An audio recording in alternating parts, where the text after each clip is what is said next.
घर बैठ के, हाँ, जो घर बैठ के तैयारी करता है वो देता ही नहीं है टेस्ट। मैक्सिमम तो ऐसा ही है सर। तो फायदा क्या हुआ, इससे अच्छा क्लास ही कर लो। टेस्ट देने के लिए छुट्टी करनी पड़ी है तो बहुत खराब सिचुएशन है। नहीं, माहौल क्या बन रहा है यार, पढ़ाई करता नहीं कोई, माहौल कैसे बनेगा। खाली परेशान है कि पढ़ नहीं पा रहे। ठीक है, हम लोग साइटोकाइनिन पढ़ रहे थे। यस, ठीक है, हमने उसकी डिस्कवरी पढ़ ली थी, सही है। तो आगे हम लोग क्या पढ़ रहे हैं, साइटोकाइनिन का, उसका रोल पढ़ रहे हैं। नहीं, पहले बायोएस से है, बायोएस से पढ़ा था उसका, नहीं, तो बायोएस से देख रहे हैं हम लोग। और फिर हम लोग देखेंगे उसका प्रिकर्सर, है ना। ठीक है, एनसीईआरटी निकाल लो फटाफट से, चालू करते हैं।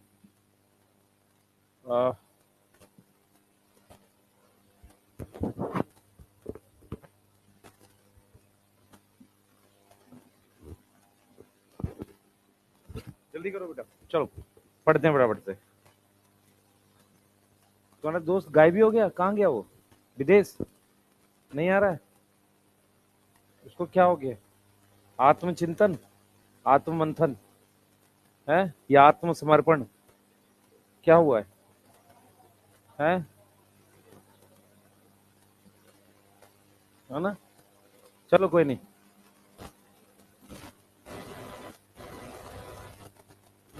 ऐसा तो नहीं ईटा उठाने चला गया कि उसी से सिलेक्शन होगा। चलो कोई नहीं, ये देश की बेटा सबसे खराब स्थिति है ना।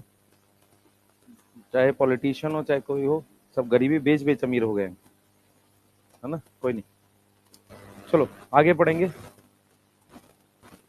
हम लोग बायोएसए की बात कर रहे हैं।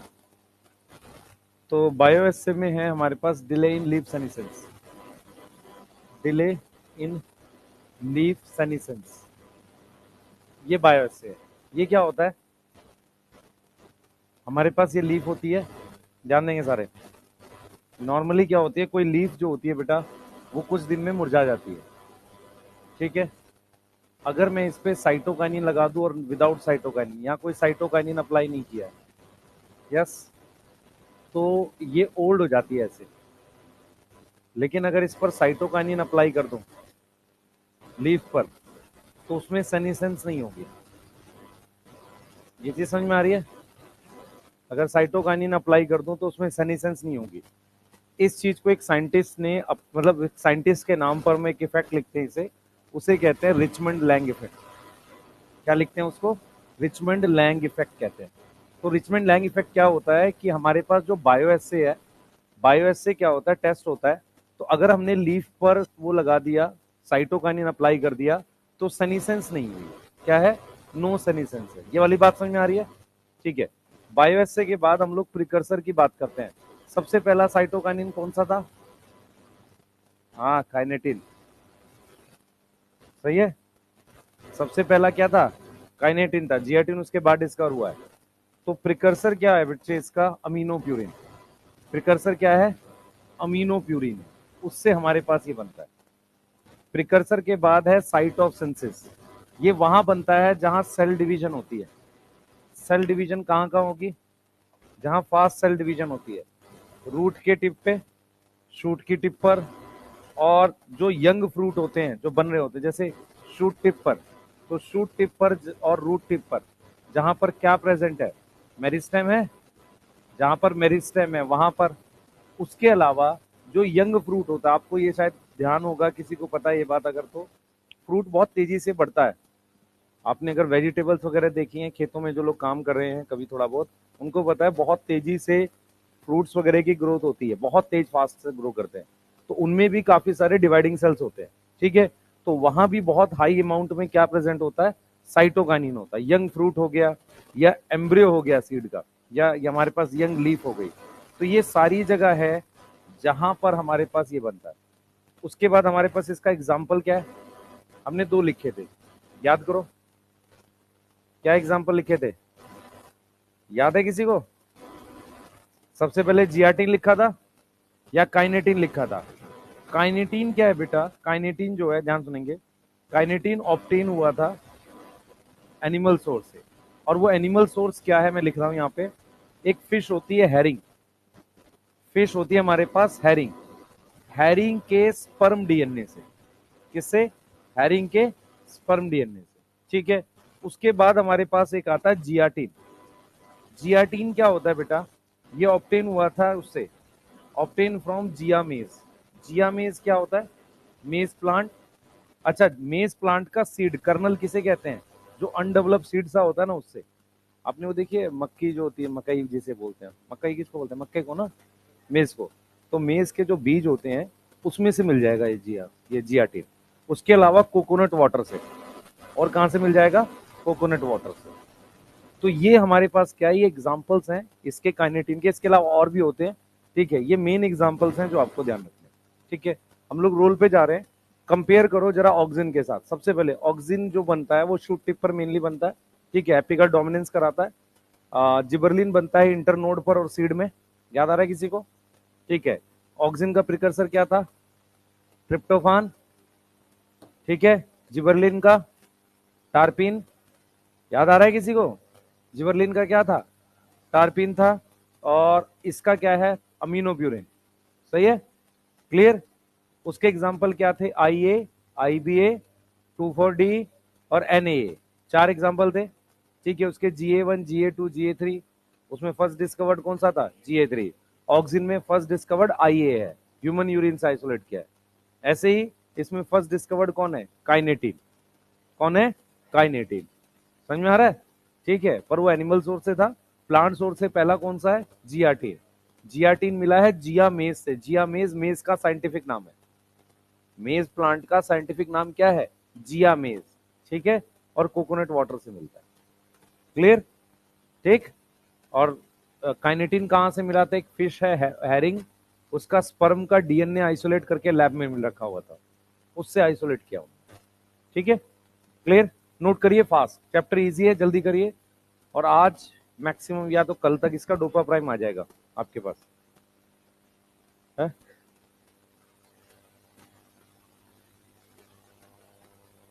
है? कर्नल सीड को बोलते हैं। सीड जो होता है ना, जो लेस अभी अनडेवलप सीड टाइप होता है ना, उसको कर्नल बोलते हैं। Delay in leave senescence. Delay in leave senescence का एक और नाम ये है, रिचमंड लैंग इफेक्ट। मतलब किसी साइंटिस्ट के नाम पर लिखा हुआ है। जल्दी करो भाई, जल्दी। बेटा आप नोट्स नहीं लिखते हो? है?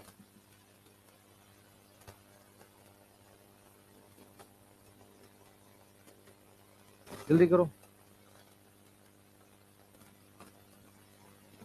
तेरा दोस्त नहीं आया भाई आज? क्यों? मूवी देखने गया है? ठीक।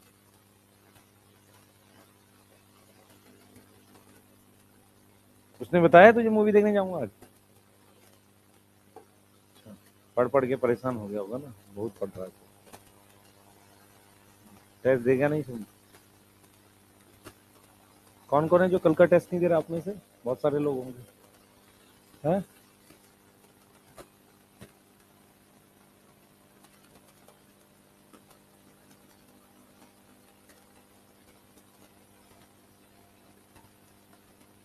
नीचे गए थे तुम लोग?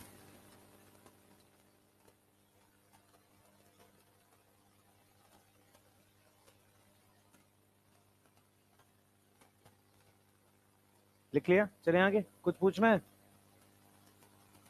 लिख लिया? थोड़ा जल्दी लिखा करो यार, ये चैप्टर इजी है, थोड़ा जल्दी करोगे तो करा पाएंगे। जिसमें टाइम लगाना उस पर टाइम लगा पाएंगे, है ना। ज्यादा टाइम जेनेटिक्स वगैरह पे अब लगाना है। हाँ, सेक्सुअल रिप्रोडक्शन, फ्लावरिंग प्लांट भी इजी चैप्टर है। दोनों चैप्टर को थोड़ा टाइम देके पढ़ाएंगे। है? साइट ऑफ सेंसिस है, डिवाइडिंग सेल्स लिखा हुआ है। कहाँ बनता है? एनसीईआरटी पढ़ लो प्लीज, हम लोग फंक्शन लिखने जा रहे हैं इसके। जल्दी करो बेटा।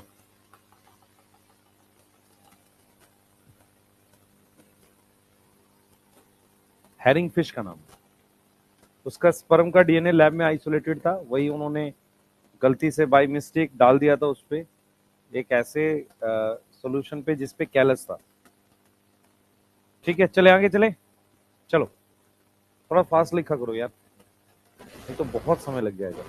रोल पढ़ते हैं बेटा इसके, इसके हम लोग क्या पढ़ रहे हैं, रोल पढ़ रहे हैं, साइटोकाइनिन के रोल पढ़ रहे हैं, ज्यादा रोल नहीं है इसके।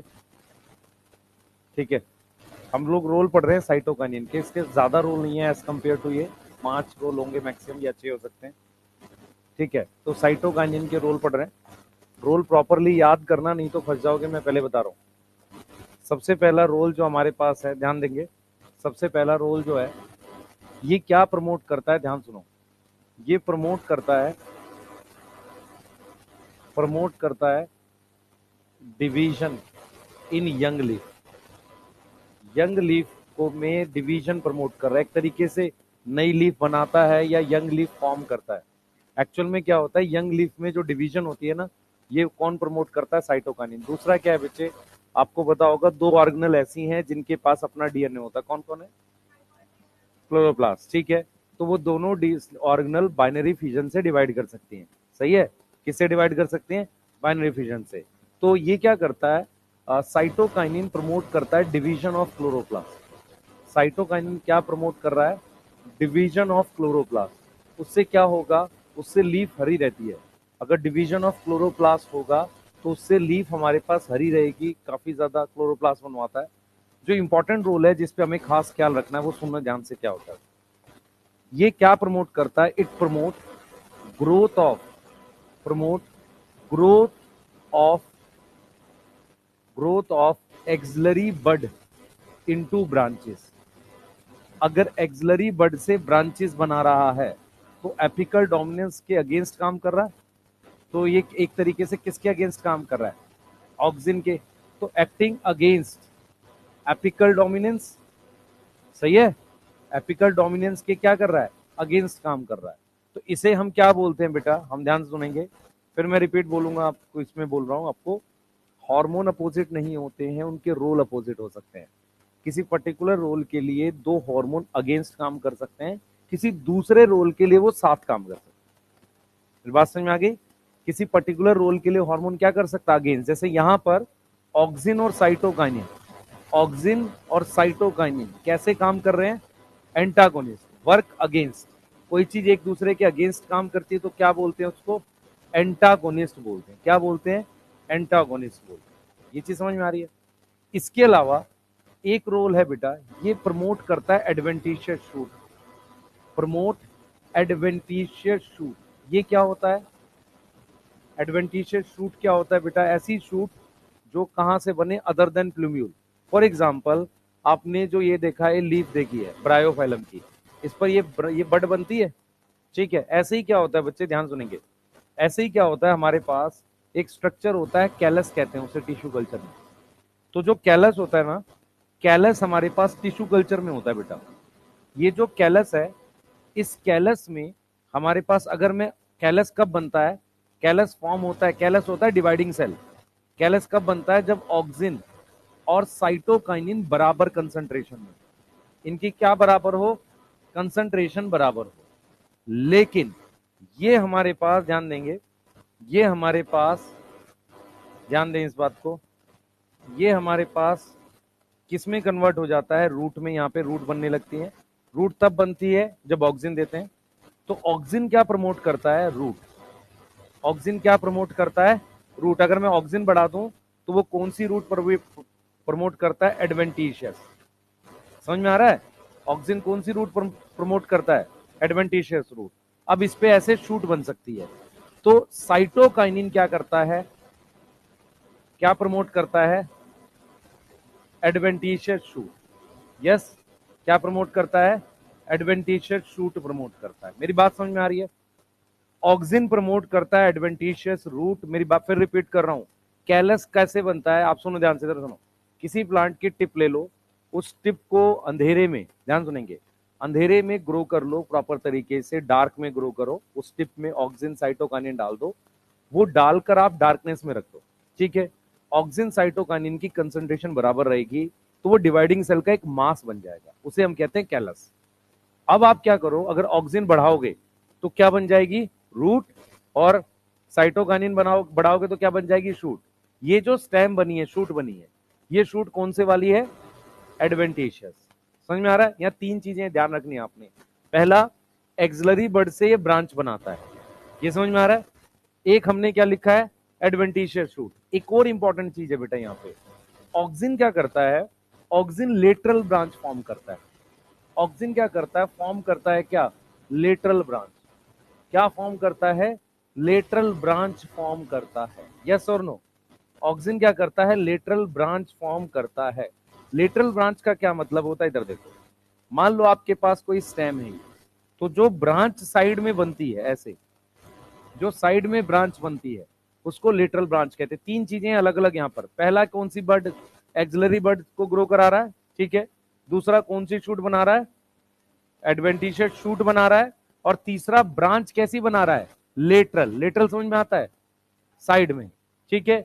अब जरा ये समझो, अगर मेरे पास कोई लीफ है, इधर देखें बच्चे, ये मेरे पास एक लीफ है, इस प्लांट की ये वाली लीफ से, ये ओल्ड लीफ है, ध्यान से सुनो, ये ओल्ड लीफ है और यहां यंग है। तो अगर मैं खाना यहां से यहां मूव कर दूं तो ये खराब नहीं होगी, या इस ओल्ड लीफ को भी खाना कहीं और से ला दूं तो इससे खराब नहीं होगी। होता क्या है कि लीफ जो होती है बच्चे, लीफ आपकी ओल्ड होने लगती है तब जब उसको मिनरल्स वगैरह नहीं मिलते। तो ये क्या करता है, कहीं और से मिनरल्स मूव करा देता है। जब ये मूव करा देगा तो इस लीफ का सेनीसेंस नहीं होगा। तो एनसीईआरटी एक रोल लिखती है कि ये क्या करता है, न्यूट्रिएंट का मोबिलाइजेशन करता है। न्यूट्रिएंट मतलब मिनरल्स, मिनरल्स को मोबिलाइज करके, मान लो हो सकता है किसी ऐसी लीफ से जो काम की नहीं है वहां से इस लीफ पे आ जाए, उससे सेनीसेंस डिले हो जाती है। क्या डिले हो जाती है, सेनीसेंस। तो एनसीईआरटी एक रोल और लिखती है कि ये क्या करेगा, न्यूट्रिएंट मोबिलाइजेशन। न्यूट्रिएंट क्या करेगा, मोबिलाइजेशन। जिससे क्या होगी बेटा, जिससे हमारे पास सेनीसेंस क्या हो जाएगी, डिले हो जाएगी। तो न्यूट्रिएंट मोबिलाइजेशन से, न्यूट्रिएंट मोबिलाइजेशन से किसके अंदर, लीफ के अंदर कर रहा है, इससे क्या होगा, डिले होगी क्या, सेनीसेंस। सही है। इसी पर हमारे पास क्या है, इसका बायोएस है। मैं फिर रिपीट करूंगा, सबसे पहले ये यंग लीफ जो होती है उनकी ग्रोथ कराता है बेसिकली, या नई लीफ बनवानी है वो बनवा लेता है। सही है। ये नई लीफ कैसे बनवाएगा आपको पता है, इधर देखो सारे, इस तरीके से आपने बड देखी है ऐसी, यही पढ़ाया था आपको, ऐसी बड होती है। तो इससे लीफ बनवाने का काम इसका है। दूसरा, ये किसको डिवाइड कराता है, क्लोरोप्लास्ट को। क्लोरोप्लास्ट में अपना डीएनए, ठीक है। उसके बाद ये क्या करता है, एक्सिलरी बड को तो क्या डिक्रीज करता है, एपिकल डोमिनेंस डिक्रीज करता है। सही है। उसके बाद कौन सी शूट बनाता है, एडवेंटिशियस। किस में बना सकता है, कैलस में या कहीं और, ठीक। उसके बाद हमारे पास ये क्या, कैसी ब्रांच बनाता है, लेटरल। कैसी ब्रांच बनाता है, लेटरल। उसके बाद क्या मूव करता है, न्यूट्रिएंट। मैं फिर रिपीट कर रहा हूं, या न्यूट्रिएंट का मतलब मिनरल्स है। कौन, साइटोकाइनिन कर रहा है, अच्छा सॉरी, लेटरल मतलब साइड में यार। कहां करता है ऑक्सिन ब्रांच, कहां कर रहा है बेटा, कुछ भी पढ़े के बोल रही है। उससे ब्रांच ऑक्सिन की वजह से बनती थी, वो ऑक्सिन की एब्सेंस से बनती थी। एक बार एनसीईआरटी रीड करो, क्या बोल रहा है बच्चे, दोबारा बोल। हाँ, एक्सिलरी बड से ब्रांच बनती है। हम ये कह रहे हैं कि किसी भी चीज में जो साइड में ब्रांचेस ज्यादा आती है वो ये करता है। हम तीन अलग अलग बातें कर रहे हैं। एक बात कर रहे हैं एपिकल डोमिनेंस कम होना, एक बात कर रहे हैं एडवेंटिशियस शूट, और एक बात कर रहे हैं लेटरल ब्रांच। एनसीईआरटी रीड करो पहले एक बार, तीन चार लाइनें हैं, तीन चार लाइनें हैं, एक बार जल्दी से रीड करो। भाई मैं कह रहा हूं एनसीईआरटी ने अलग अलग लिखा है। कैलस क्या होता है, अगर मैं किसी मतलब टिप को तोड़ के रात अंधेरे में रख दूं, रात कह रहा हूं मैं, अंधेरे में रख दूं कुछ टाइम के लिए, और उसमें ऑक्सीजन और साइटोकाइनिन दे दूं, तो वो क्या बन जाता है, कैलस बन जाता है। तो कैलस कब बनता है, जब ऑक्सीजन और साइटोकाइनिन की कंसंट्रेशन बराबर होती है, ठीक है। तो उसमें टाइम लगता है, 15-20 दिन लगते हैं। उसके बाद कैलस में आप शूट और रूट दोनों बनवा सकते हो। शूट कब बनेगी, जब साइटोकाइनिन ज्यादा दोगे। रूट कब बनेगी, जब ऑक्सीजन ज्यादा दोगे। ठीक है, बनाओ जल्दी से, जल्दी करो, जल्दी फास्ट। इन्होंने बंद किया हुआ है क्या ये सब? क्यों सबको ठंडा लग रहा है?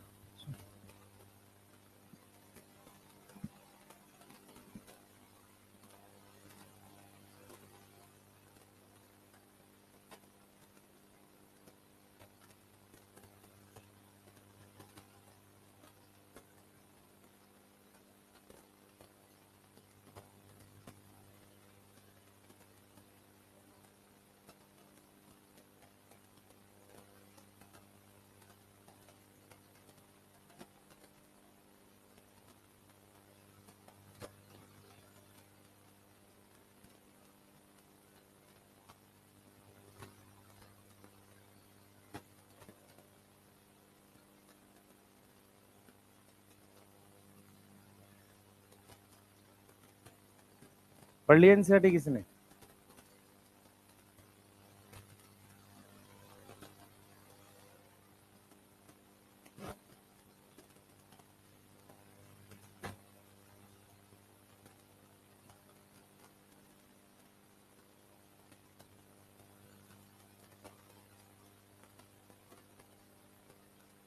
ऑटोक्लेव एक टेक्निक होती है जिससे किसी चीज को साफ करते हैं। जैसे मान लो स्टीम से किसी चीज को जब साफ करते हैं ना, उसे ऑटोक्लेव कहते हैं। स्टीम का मतलब होता है हाई टेम्परेचर। दोनों चाहिए। कैलस तब बनता है जब ऑक्सीजन साइटोकाइनिन बराबर होता है। अगर मैं वो बढ़ा दूं, ऑक्सीजन बढ़ा दूं, ऑक्सीजन बढ़ा दूं तो क्या बनेगी? रूट। और साइटोकाइनिन बढ़ा दूं तो शूट बनेगी। यहाँ तो साथ काम कर रहे हैं, एंटागोनिस्ट थोड़ी है ये। कैलस बनाने में दोनों साथ काम कर रहे हैं। तो ये यहाँ एंटागोनिस्ट नहीं है, वहां एंटागोनिस्ट है, तो इसका क्या मतलब हुआ? हार्मोन एंटागोनिस्ट नहीं होते, उनके रोल एंटागोनिस्ट होते हैं।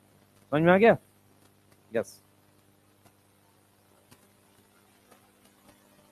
और पूछो, कोई कुछ पूछना चाह रहा है? पढ़ लिया एनसीईआरटी?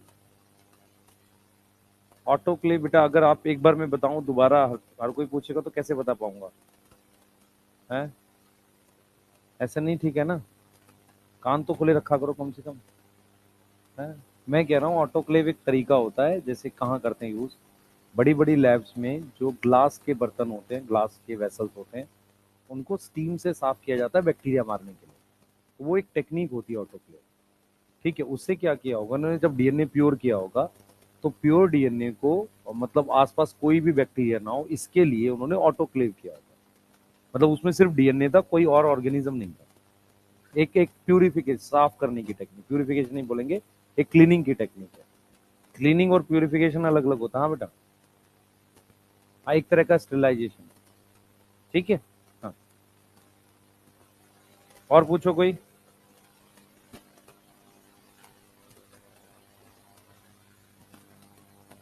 और पूछो बेटा।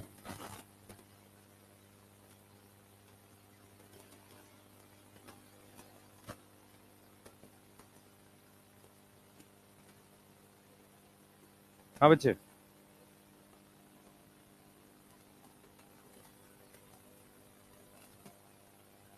लगभग एक जैसी बात है, पर लेटरल का मतलब देख, यहाँ पे पॉइंट ये है, लेटरल पोजीशन है और एक्सिलरी जो है किससे बना है, दोनों बातें वैसे अलग है लेकिन एक जैसी बात है वो। वैसे तो अलग ही है ना, एक्सिलरी मतलब एक्सिलरी बट से बना है, लेटरल मतलब किसी चीज के साइड में बनना। भाई तो मैं क्या करूं, लिखा हुआ है पढ़ ले उसे, काट दे या तो पेन से अपनी एनसीईआरटी। बात का मतलब तो समझ। अब मान ले मैं उसको अलग बताऊं जबरदस्ती, बता मैं क्या करूं उसमें? ठीक है। और मैं प्लांट ट्रांसपो इसमें प्लांट ग्रोथ पे कोई रिसर्च नहीं करता। रीजन क्या है कि इसमें रोल बेस्ड क्वेश्चन आएगा, तो उसमें एक्सेस चीज बता के कोई फायदा नहीं होगा। दूसरी बताता हूँ क्या होता है, प्लांट ग्रोथ में रोल याद नहीं होंगे अगर मैंने 3-4 रोल एक्स्ट्रा बता दिए। वो कम है तो याद हो रहा है, जैसे वो बढ़ेगा ना वो याद होना बंद हो जाएगा। ठीक है। फॉर एग्जाम्पल कोई डाटा वाला चैप्टर है आपका जिसमें डाटा है, अगर हम एनसीईआरटी याद कर रहे हैं, ठीक है, जहां टीचर ने अपनी नॉलेज देके 4-5 डाटा और डाल दिया, तो फिर वो याद होना बंद हो जाता है। चाहे वो बॉटनी का हो, केमिस्ट्री का हो, जूलॉजी का, वो सारे चैप्टर के लिए वैलिड है। समझ में? तो हमें कोशिश करनी है डाटा कम रखना है इस चैप्टर में। जैसे ही बढ़ेगा वो दिक्कत करेगा, मुझे पता याद नहीं होगा। हाँ, मोबिलाइजेशन में डायरेक्शन बेटा फ्लोएम से होता है। जब न्यूट्रिएंट मोबिलाइज करते हैं ना, नीचे जमीन से न्यूट्रिएंट आता है हमेशा जाइलम से, वो यूनिट डायरेक्शन होता है। जब फ्लोएम से मूव करते हैं तो डिफरेंट डायरेक्शन में करते हैं। ठीक है, ये कहाँ से हमें बात पता चलती है? ट्रांसपोर्ट इन प्लांट से। और चैप्टर ही कट गया है। एक्चुअल में क्या होता है, जाइलम नीचे से ऊपर लाता है, लेकिन अगर कहीं ओल्ड लीफ ऊपर है और मुझे नीचे की तरफ लाना है तो जाइलम काम करेगा ही नहीं। तो फ्लोएम से हम मिनरल मूव करते हैं ऐसे, ये फ्लोएम से मूव कर रहा है। हम खाना मूव नहीं कर रहे, मिनरल मूव कर रहे हैं। और पूछो।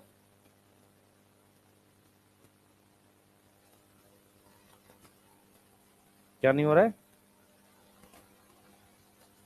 मान ले किसी का गला दबा के मार रहे हैं, तो उसको दवाई देने से बचा पाएंगे? Antibiotic can protect. तो तू क्या पूछ रही है अब सोच। तू बोल रही है उसको पानी नहीं दे रहे हैं तो साइटोकाइनिन बचा पाएगा? तो आंसर तेरे पास है। ठीक है, जैसे ये तो सवाल है ही ना कि यार जब हमारे पास इम्यून सिस्टम है तो बीमारी क्यों हो रही है ना? ये भी तो सवाल है ही, नहीं है? है? हाँ, ये एमडी सर से पूछो, मेरे से मना पूछो। ठीक है, MD sir Wednesday Thursday Friday Saturday आ रहे हैं। ठीक है ना? सही है। एंटा मतलब अपोजिट। दो वर्ड है यहाँ पे, एक बार लिख लो भाई जिसको लिखना नहीं समझ में आया। एंटागोनिस्ट मतलब अपोजिट। ग्लूकागॉन और इंसुलिन क्या है? एंटागोनिस्ट है। यस, एक ग्लूकोज का लेवल डिक्रीज करता है और एक बढ़ाता है। एगोनिस्ट, या इसके लिए एक और वर्ड होता है सिनर्जिस्टिक। सिनर्जिस्टिक का मतलब होता है एक साथ, same direction, together, same direction. ये वाली बात समझ में आ रही है? ठीक है, इंसुलिन और ग्लूकागोन क्या है? एंटागोनिस्ट है। क्लियर है? एंटागोनिस्ट मतलब अपोजिट काम करता है। ठीक है, एल्डोस्टेरॉन और आपका, एल्डोस्टेरॉन किसको कहते हैं? वेसोप्रेसिन को? ये अलग होता है? एंटी डायूरेटिक हार्मोन होता है वो तो। एल्डोस्टेरॉन क्या होता है? एल्डोस्टेरॉन क्या होता है? कहां बनता है? चैप्टर तो और रखा होगा ना। एड्रिनल तो उनका काम लगभग एक जैसा है ना। सिमिलर रोल वाला जो है उसको हम क्या बोलते हैं? एगोनिस्ट। और अपोजिट रोल को एंटागोनिस्ट। ठीक है, देख लो भाई कहां बनता है? जहां रैपिड सेल डिवीजन होती है। अब ये देख लो खुद से, ये नई लीफ बना रहा है। नई लीफ बनाने का मतलब जो मेरिस्टेम थी ना वहां पर है ऊपर, उससे और क्लोरोप्लास्ट बनवा रहा है डिवाइड करके। लेटरल शूट की ग्रोथ करा रहा है, एडवेंटिशियल शूट ग्रोथ करा रहा है, ओवरकम कर रहा है एपिकल ग्रोथ में, एपिकल डोमिनेंस में। और किसकी मोबिलाइजेशन कर रहा है? जो किस क्या डिले कर रही है? Leaf senescence. ठीक है, हेडिंग डालो, इथिलीन पढ़ रहे हैं जल्दी। मैं फिर बोल रहा हूँ, रोल्स को प्रॉपरली बैठ के आधा एक घंटा याद करो। ये ऑक्सीजन के 7 रोल हैं, मुझे सातों ऐसे याद हैं कि नहीं? समझ में आ रहा है? नहीं तो क्वेश्चन नहीं बनेगा, वहां पर कंफ्यूज हो जाओगे, गलत करके आओगे। क्वेश्चन रोल बेस आएगा, 4 रोल लिखे होंगे, 4 स्टेटमेंट लिखी होगी, एक आइडेंटिफाई करनी है। क्लियर है? तो कम से कम ये बताओ मुझे चैप्टर में पढ़ना क्या है आपको। क्लियर? सही है, हेडिंग डालो, इथिलीन कैसे डिस्कवर हुआ देख लेते हैं। एक साइंटिस्ट है, उसका नाम कजिन्स लिख रहे हैं। उन्होंने बोला कि राइपेंड ऑरेंजेस जो है, या कोई भी फ्रूट जो राइपेंड है, वो क्या करता है? प्रोड्यूस करता है एक वोलेटाइल सब्सटेंस। वोलेटाइल क्या होता है भाई? हाँ, गैसियस फॉर्म में जो है वोलेटाइल सब्सटेंस, जो क्या करेगा? जो प्रमोट करता है राइपनिंग। किसकी राइपनिंग? फ्रूट की। और इसने लिखा है ripening of, promote ripening of stored banana. ऐसा बनाना जो कहीं पर स्टोर किया हुआ है, मतलब कवर करके रखा हुआ है। आपको पता है बनाना की राइपनिंग प्रमोट करने के लिए सिर्फ कुछ नहीं करते, उसको कवर करके रख देते हैं। ठीक है, बड़ा सा गोदाम वगैरह होता है, उसमें सारे बनाना एक साथ लाके वहां कवर करके उसको छोड़ देते हैं, 1-2 दिन में पक जाता है। ठीक है, तू क्यों खुश हो रहा है भाई? हैं? तुमने देखा है ऐसा कभी? भूसा में बनाना रखते हैं? हैं? भूसा में कहाँ रखते हैं? तो गांव में करते हैं। यहाँ कहाँ भूसा मिलता होगा? पटना में। ट्रांसपोर्ट कच्चे केले का करते हैं, उसको लाके उसमें रख देते हैं, कार्बाइड की जरूरत नहीं पड़ती, वो अपने आप पक जाता है। एक्चुअल में क्या होता है, कुछ ना कुछ बनाना राइपेंड स्टेज में होता है, वो बाकियों को पका देगा, कवर रखेगा, ठीक है।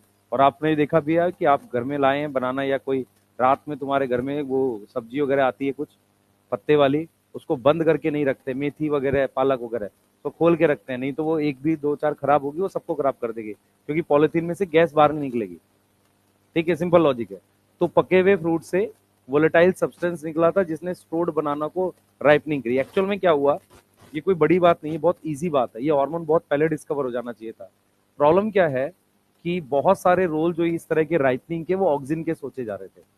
मेरी बात समझो ध्यान से, ये समय इतना क्यों लग गया, तो बहुत सिंपल सी चीज है, कुछ ना कुछ केमिकल होता होगा, ये चीज समझ में आ रही है। लेकिन क्या है कि ऑक्सिन में भी हमने लिखा हुआ ये रोल कि ऑक्सिन क्या करता है, प्रमोट करता है क्या, एब्सिशन किसका, ओल्ड लीफ वगैरह का। तो काफी सारे रोल इसके मैच करते थे उससे। अब हम बात करेंगे इसमें, ध्यान सुनेंगे, अब हम बात करेंगे इसके बायो एसे की। इसका जो बायो एसे है, ध्यान से देखो बच्चे, इसका जो बायो एसे है, ठीक है, इसका बायो एसे बेटा हमारे पास जो है वो है ट्रिपल रिस्पॉन्स। अब ये ट्रिपल रिस्पॉन्स मैंने इसलिए लिखा है, ये एनसीईआरटी में नहीं लिखा हुआ, पर एनसीईआरटी में रोल दे रखा है। तो ट्रिपल रिस्पॉन्स बायो एसे जो है वो आपका क्या है, पहले जरा बता दूं, उससे पहले जरा ये समझ लो, बायो एसे रोल ही होते हैं, ठीक है। अगर मान लो ऐसा कुछ लिखा आ जाए स्टेम कटिंग बायो एसे, तो वो ऑक्सिन का ही होगा। समझ आ रहा है मैं क्या बोल रहा हूं, बायो एसे रोल ही होता है। नॉर्मली हम कुछ बायो एसे पढ़ा देते हैं, हो सकता है और भी होते हो, ठीक है। तो ट्रिपल रिस्पॉन्स बायो एसे एनसीईआरटी में नहीं दे रखा, हम इसलिए पढ़ाते हैं क्योंकि एनसीईआरटी में क्या दे रखा है, एनसीईआरटी में दे रखा है कि अगर जो डाइकॉट सीड है जब जर्मिनेट करता है, जब जर्मिनेट करता है तो उसमें इथिलीन ज्यादा हो जाता है। तो जर्मिनेशन जब उसकी होती है तो क्या होता है, उसमें इथिलीन हाई हो जाता है, क्योंकि वो जमीन के नीचे होता है। तो जब इथिलीन हाई हो जाता है तो वो क्या करता है, वो इस तरीके की स्ट्रक्चर बनाता है। वो क्या करेगा, वो ऐसे ग्रो करके उसकी जो शूट है, आपको मैं तीन चीजें दिखा रहा हूँ, एक ही में हो सकती है वो जो शूट है ऐसे ग्रो करके ऐसे कर्व हो जाती है, इसको कहते हैं एपिकल हुक। कई बार वो थोड़ा सा हॉरिजॉन्टल ग्रोथ करती है, और कई बार ये जो एक्सिस है थोड़ा सा ब्रॉड हो जाता है, ये चौड़ा हो जाता है यहाँ पे ब्रॉड। तो हम यहाँ पर क्या लिख रहे हैं, हमें तीन रिस्पॉन्स दिखते हैं डायकॉड सीड में जब वो जर्मिनेट करता है, इसको लिखते हैं एपिकल हुक। एपिकल हुक क्यों बनता है बताता हूँ। नॉर्मली क्या होता है कि मोनोकोट प्लांट में, कैनरी ग्रास और ओट में हमने देखा है कि टिप के ऊपर एक कवर होता है उससे लीफ जैसा, उसे कोलियोप्टाइल कहते हैं। अब डाइकॉट प्लांट का जब सीड का शूट ऊपर निकलता है तो मिट्टी से टकरा के ऊपर आ रहा होता है, तो वो सीधा ऐसे ना आके ऐसे करके जब आएगा तो उसको उतना नुकसान नहीं पहुंचेगा। समझ में आ रहा है मैं क्या बोल रहा हूँ, क्योंकि डिवाइडिंग सेल यहाँ है, ये अपने आप को कर्व करके ऐसे बाहर आता है, फिर वो लाइट के अकॉर्डिंग सीधा होता है। तो ये कर्व करके बाहर आने का पर्पस, ये क्या बोलते हैं, एपिकल हुक। सीड जर्मिनेशन के समय इसको क्या बोलते हैं, हॉरिजॉन्टल ग्रोथ। इसको क्या बोलते हैं, हॉरिजॉन्टल ग्रोथ। ये चीज समझ में आ रही है, हॉरिजॉन्टल ग्रोथ। और इसको कहते हैं ब्रॉडनिंग ऑफ एक्सिस। तो सीड जर्मिनेशन के समय हमें ये तीन रिस्पॉन्स दिखते हैं, इन तीनों को मिलाकर हम क्या नाम देते हैं, ट्रिपल रिस्पॉन्स। यहां ध्यान रखने की बात है, एनसीईआरटी ने मेंशन किया ये डाइकॉट में होता है, और डाइकॉट में भी आपको आसानी से पी में या चने के सीड में दिख जाएगा। क्लियर है, पी में या चने के सीड में दिख जाएगा, जिसे हम क्या बोलेंगे, ट्रिपल रिस्पॉन्स बायो एसे बोलेंगे। क्लियर है बेटा, बोलो। कहां स्टेम है, ये शूट है बेटा। हाँ तीनों तीनों, नहीं नहीं स्टेप नहीं है, सीड्स में बर्ताव है, सेम में भी दिख जाएगा ये। मैं तीन अलग अलग रिस्पॉन्स दिखा रहा हूं, एक एपिकल हुक, एक हॉरिजॉन्टल ग्रोथ, और एक थोड़ा सा एक्सिस ब्रॉड हो गया। अब ये तीनों किसकी वजह से हो रहा है, इथिलीन की वजह से। क्यों, क्योंकि क्या होता है इथिलीन, देखो हमेशा याद रखना इथिलीन कहां कहां बनता है। अगर कोई प्लांट बहुत समय के लिए पानी में डूबा हुआ है, कोई प्लांट का हिस्सा, और अगर उसमें रूट डेवलप होती है तो इथिलीन रूट डेवलप करा लेता है ताकि वो पानी एब्जॉर्ब कर सके। दूसरा, अगर कोई प्लांट पानी के अंदर है, जैसे राइस का प्लांट होता है, पानी में डुबा देते हैं उसको, उसमें इथिलीन ज्यादा होकर उसकी अचानक से ग्रोथ करा सकता है। तीसरा, सीड जमीन के नीचे है, ठीक है, थोड़ा स्ट्रेस जैसा है, तो वहां पर वो क्या करता है, जब जर्मिनेशन होती है तो वो ऐसे ग्रो कराता है कि उसको सीड, उसको मिट्टी के बाहर ला सके। तो हम लोग अभी क्या याद कर रहे हैं कि ट्रिपल रिस्पॉन्स कोई बायो एसे नहीं है, इथिलीन का रोल है, जिसको हमने क्या लिख दिया है, बायो एसे का नाम लिख दिया है। ये चीज समझ में आ रही है। तीन रोल कौन कौन से, apical hook, broadening of axis. और ये किस में हो रहा है बेटा, ये किस में हो रहा है, हाँ डेवलपिंग शूट में हो रहा है। यस, डेवलपिंग प्लूम्यूल जो है, प्लूम्यूल टू जो भी बन रहा है, चलो इसको लिखने की जरूरत नहीं है, ठीक है। अब आ जाओ इसके बाद, अब इसके एग्जांपल्स, कोई एग्जांपल है इसके, एक ही एग्जांपल है इथिलीन। एग्जांपल भाई, एग्जांपल तब ज्यादा होंगे जब मुझे चाहिए कहीं इधर उधर से इसको। इथिलीन बहुत आसानी से अवेलेबल है, तो इसका एक एग्जांपल इथिलीन है। इथिलीन का फॉर्मूला C2H4, और इसके अलावा इथेफोन है। इथेफोन क्या होता है, एक्वस फॉर्म होती है। किसकी एक्वस फॉर्म है, इथिलीन की। एक्वस फॉर्म ऑफ इथिलीन को हम इथेफोन कहते हैं। यहां तक कोई डाउट है किसी को? अब इसके बाद हम लोग क्या लिखते हैं, साइट ऑफ सिंथेसिस। कहां बनेगा ये, जो भी चीज खराब हो रही होगी, यस यही तो साइट होगी। कौन सी चीज खराब हो रही होगी, जो सड़ रही है, खराब हो रही है, जैसे लीफ हो गया। तो कोई भी प्लांट का ऑर्गन देख लो ध्यान से, लीफ, फ्रूट, फ्लावर, जो भी लीफ, फ्रूट एंड फ्लावर जो क्या कर रहे हैं, अंडरगोइंग सेनीसेंस, जिसमें क्या हो रही है, सेनीसेंस हो रही है, उन सब में क्या बनेगा, इथिलीन बनेगा। मतलब आपको बताया मैंने, पालक हो गया है ना, उसकी लीफ होती है, वो लीफी होती है ना जो खाते हैं, वो खराब हो रहा है, फ्रूट खराब हो रहा है, उन सब में क्या बनेगा, इथिलीन बनेगा। प्रिकर्सर, प्रिकर्सर एनसीईआरटी में नहीं दिया, मिथ्योनिन अमीनो एसिड होता है। प्रिकर्सर क्या होगा, methionine amino acid. Methionine sulphur containing amino acid होता है, सही है। क्या होगा, सल्फर कंटेनिंग अमीनो एसिड। तो हमारे पास बायो एस हो गया, एग्जांपल हो गया, साइट ऑफ सिंथेसिस, प्रिकर्सर। ये 4 पॉइंट आप देखो, हमने जब टेबल बनानी है ना, इधर देखो सारे बच्चे, आपको बाद में टेबल बनानी है। आपने इधर हार्मोन लिखना है, ठीक है, इस तरीके से हार्मोन लिखना है। फिर आपने लिखना है यहाँ पे डिस्कवरी, फिर साइट ऑफ सिंथेसिस, फिर क्या लिखोगे, प्रिकर्सर। बायो से लिखा हमने, नहीं, बायो से और रोल, ठीक है। इस तरीके की टेबल बनेगी आपकी, और वही टेबल याद करनी है, एनसीईआरटी भी नहीं पढ़नी फिर बाद में। क्यों पढ़ोगे एनसीईआरटी जब टेबल याद कर लोगे तो, है एनसीईआरटी क्यों पढ़ोगे फिर उसको। हर चैप्टर में बराबर मेहनत नहीं करनी होती, थोड़ी अक्ल लगानी सीखो, इतने बड़े हो गए हो। मेरे को ये बहुत स्ट्रांग नहीं करना है, इसको रोल याद करने हैं। ये हार्मोन, डिस्कवरी, समझ में आ रहा है, ये ऐसे टेबल बनेगी। बायो से पहले कर लो,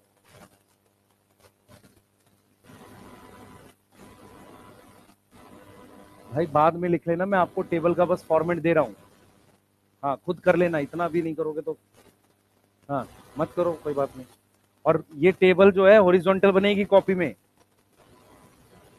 हाँ कोई समझदार आदमी इसको सीधे वर्टिकल बना रहा हो पेज बचाने के लिए, ठीक है बेटा, ऐसे बनेगी ये, इस तरीके से बनेगी, ठीक है। 2 पेज लगेंगे, एक ये और एक ये, जगह छोड़ के बनाना ताकि रोल लिख सको, समझ में आ गया।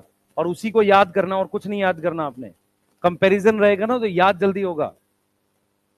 क्लियर है, ये बनाना है आपने बाद में। चलो अभी पहले लिखो ये,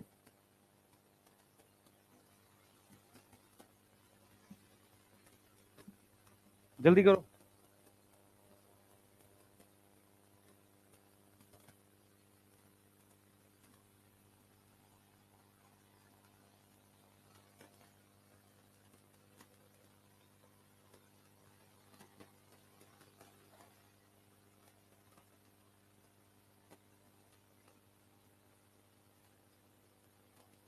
लिख लिया,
कर लिया बेटा?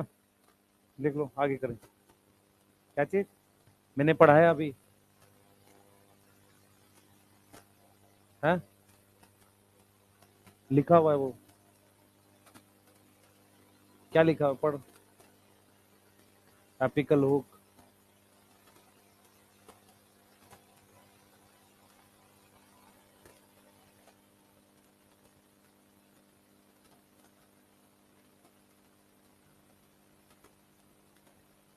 लोग कब सुधरोगे? नहीं, साल भर होने वाला है, अब तो इंसान बन जाओ।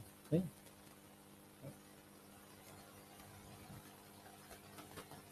है?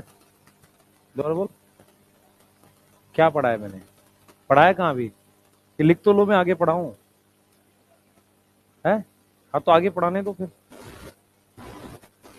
खत्म हो गया ये टॉपिक है? नहीं खत्म हुआ ना? तो आओ पहले पढ़ो, पहले पहले पूरा पढ़ तो लो।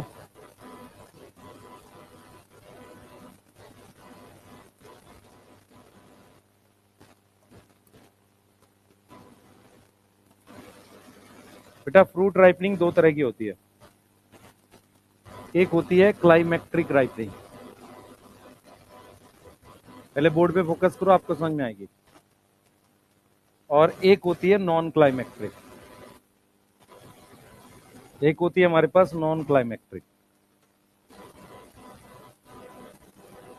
एक क्लाइमेक्ट्रिक होती है और एक होती है नॉन क्लाइमेक्ट्रिक। पहले बोर्ड पे फोकस करो, समझ में आएगा। तो वो जो लिखा हुआ है आपको कुछ पता नहीं चल रहा, वो यही है। क्लाइमेक्ट्रिक राइपनिंग क्या होता है बेटा? ध्यान सुनेंगे, मैं एग्जांपल से समझा रहा हूं। मान लो मैंगो है आपके पास, ठीक है, एग्जांपल से देखते हैं। तो क्लाइमेक्ट्रिक राइपनिंग क्या होती है कि इसमें क्या होता है हमारे पास, जैसे हम एग्जांपल में ले लेते हैं मैंगो है। तो जब मैंगो की राइपनिंग होती है तो राइपनिंग में कौन कौन से चेंजेस होते हैं, जरा थोड़ा सा दिमाग लगाना। राइपनिंग में क्या क्या चेंजेस होते हैं? सबसे पहला चेंज क्या होता है, मैंगो जब कच्चा होता है तो वो उसमें एसिड होता है, सही है? सही है, इसलिए वो खट्टा होता है। सही है, कोई भी क्या फर्क पड़ता है, एसिड होता है वो खट्टा होता है, ठीक है। तो जैसे जैसे एसिड शुगर में कन्वर्ट होता है, हमने किया है ना एसिड को शुगर में कन्वर्ट, कौन से चैप्टर में किया है? पीजीए को बनाया तो है हमने, फोटोसिंथेसिस में, है ना? तो एसिड किस में कन्वर्ट होता है? शुगर में। तो जब एसिड शुगर में कन्वर्ट होगा तो टेस्ट चेंज हो जाएगा, यस।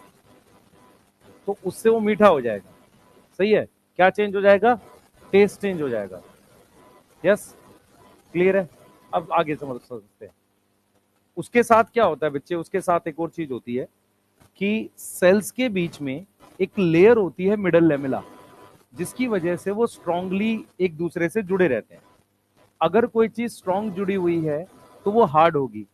तो हमारे पास सेल्स के बीच की अगर मिडल लेमिला डिसॉल्व हो जाती है, उससे सेल्स आपस में सॉफ्ट हो जाएंगे, मतलब उनके बीच का कनेक्शन कम हो जाएगा।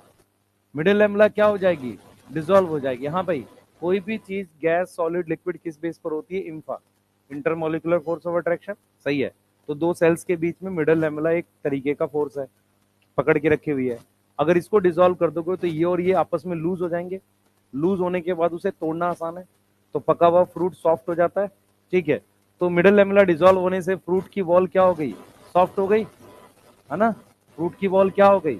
सॉफ्ट हो गई। जब फ्रूट की वॉल सॉफ्ट है तो उनपे इन्फेक्शन भी आसान हो जाता है। पके हुए फ्रूट में इन्फेक्शन लगना ज्यादा आसान है, ठीक है। तीसरी चीज, हाँ तीसरी चीज जो वहां पे होता है बेटा, कलर चेंज हो जाता है। कलर कैसे चेंज होता है? कलर चेंज होने का मतलब ये है कि बहुत सारा कैरोटिनॉइड बन जाता है। बेसिकली क्या है बच्चे, हमारे पास कैरोटिनॉइड का अमाउंट बढ़ जाता है, यस। कैरोटिनॉइड का क्या बढ़ जाता है? अमाउंट इंक्रीज हो जाता है, यस। हो सकता है क्रोमोप्लास्ट इंक्रीज हो जाते हो, सही है। तो क्रोमोप्लास्ट बढ़ने से फ्रूट में कलर आ जाएगा। ये तीन चेंजेस दिखते हैं जब फ्रूट पकता है, ठीक है। उसके साथ जो बहुत इंपॉर्टेंट चेंज है, मोस्ट इंपॉर्टेंट चेंज है कि रेस्पिरेशन रेट बढ़ जाती है। अगर रेस्पिरेशन रेट इंक्रीज हो जाती है उसकी, रेस्पिरेशन रेट इंक्रीज होने को कहते हैं क्लाइमेक्ट्रिक या रेस्पिरेटरी क्लाइमेक्ट्रिक। रेस्पिरेटरी क्लाइमेक्टिक कहते हैं। मतलब क्या हुआ, हम ध्यान से सुनेंगे। हम ये कह रहे हैं बच्चे कि रेस्पिरेशन रेट बढ़ जाती है, इसलिए आपको फील होगा कि उसमें हल्का सा CO2 रिलीज होगी और आपको ये दिखेगा कि वो हल्का सा हीट हो रहा है। आप देखोगे जब आम पकता है वो हल्का सा हीट हो जाता है। जब आप अगर इकट्ठा रख, इसलिए बोलते हैं कि उसको पहले धो लो, पानी में भिगो दो, है ना, नुकसान करेगा। मेरी बात समझ पा रहे हो मैं क्या बोल रहा हूँ? तो मैं आपको ये समझा रहा हूँ कि जो मैंगो है उसमें राइपनिंग में इस तरह के चेंज होते हैं। सबसे इंपॉर्टेंट चेंज है कि उसमें रेस्पिरेशन रेट बढ़ जाता है, CO2 रिलीज होती है, हल्की सी हीट रिलीज होती है। ये क्लियर है? उसके अलावा ये चेंजेस हैं। ये चेंजेस हम क्यों कर रहे हैं? शुगर इसलिए बना रहे हैं ताकि कोई एनिमल उसे खाए। कलर चेंज इसलिए कर रहे हैं ताकि लीफ से अलग दिखे। मेरी बात समझ पा रहे हो? ये चीज क्लियर है? और एसिड से शुगर बनता है। कई बार क्या होता है वो जल्दबाजी में पका देते हैं शाम को, तो एसिड शुगर में कन्वर्ट नहीं हो पाता, तो आम कैसा रह जाता है? कच्चा रह जाता है। इसीलिए सीजन के स्टार्टिंग वाले आम ज्यादा खट्टे होते हैं। ये समझ में आ रहा नहीं आ रहा? बोलो। ठीक है, अब एक दूसरे तरह का फ्रूट होता है नॉन क्लाइमेक्ट्रिक। इसमें क्या है? रेस्पिरेशन। रेस्पिरेशन जो है रेट नहीं बढ़ता, रेस्पिरेशन रेट नॉट इंक्रीज। सिर्फ इसमें एक चीज होती है, इसमें थिनिंग ऑफ फ्रूट वॉल होती है। थिनिंग का मतलब होता है कि फ्रूट वॉल पतली हो गई है। फ्रूट वॉल पतली हो गई है, उसके अंदर पहुंचना आसान है। बेस्ट एग्जांपल है इसका ये, बेस्ट एग्जांपल है इसका वाटरमेलन। वाटरमेलन जब कच्चा होता है हमारे पास, तो अगर आप ध्यान से देखोगे उसका वो रेड पार्ट कम होता है, लेकिन जैसे ही वाटरमेलन पक जाता है तो उसका वो व्हाइट वाला पार्ट कम हो जाता है और रेड वाला पार्ट बढ़ जाता है। ये याद आ रहा है? किसी को पता चल रहा है? तो ऐसे फ्रूट को हम क्या बोलते हैं? ऐसे फ्रूट को कहते हैं नॉन क्लाइमेक्ट्रिक। इसमें कोई रेस्पिरेशन रेट नहीं बढ़ती, तो इसको हम क्या बोलते हैं बेटा? नॉन क्लाइमेक्ट्रिक। इसमें आप अगर ध्यान से देखो, ये फ्रूट की जो वॉल है ये वाली, ये पतली हो गई है। ये जो फ्रूट की वॉल है ना, ये फ्रूट वॉल क्या हो गई है? थिन हो गई है। इस वजह से वो रेड वाला पार्ट बढ़ गया, तो फ्रूट वॉल थिन हो गई है। यस। तो जो इथिलीन है ना, वो मेनली इन वाले फ्रूट्स की राइपनिंग करता है। इसकी करता है पर उतनी ज्यादा नहीं है। ज्यादा वो किसकी करता है? क्लाइमेक्ट्रिक राइपनिंग करता है। राइपनिंग के समय रेस्पिरेशन रेट बढ़ना रेस्पिरेटरी क्लाइमेक्ट्रिक कहलाता है, जो एनसीईआरटी लिखती है। समझ में आ रहा है? ये चीज, दो तरह के फ्रूट समझ में आ रहे हैं। एक इस तरीके से पकते हैं, एक दूसरे तरीके से। जो इसमें दिखता है कि वाटरमेलन पका हुआ है, बाहर से पता ही नहीं चलेगा, वो तो टच करके पता चलेगा ना, ऐसे उसको वो दब रहा होता है आम, पक गया है, ये नहीं पता चलेगा। वो आपको दे देता है, वो उसको उसको भी तुक्का मार रहा है, आप भी लेके आ जाते हो कि ठीक है ना। वो कुछ कान के पास लगा के ऐसे करता है, कुछ नहीं, हाँ बजा के देखता है ना ऐसे। हाँ, 10 में से 2 लोग होते हैं जो वापसी आते हैं, भैया कच्चा निकला, सब घर ले जाते हैं, कोई कुछ नहीं करता। ठीक है, लिख लो। उसको आइडिया नहीं रहता, उसको पता तुम बेवकूफ हो। हाँ, उसको कोई आइडिया नहीं है।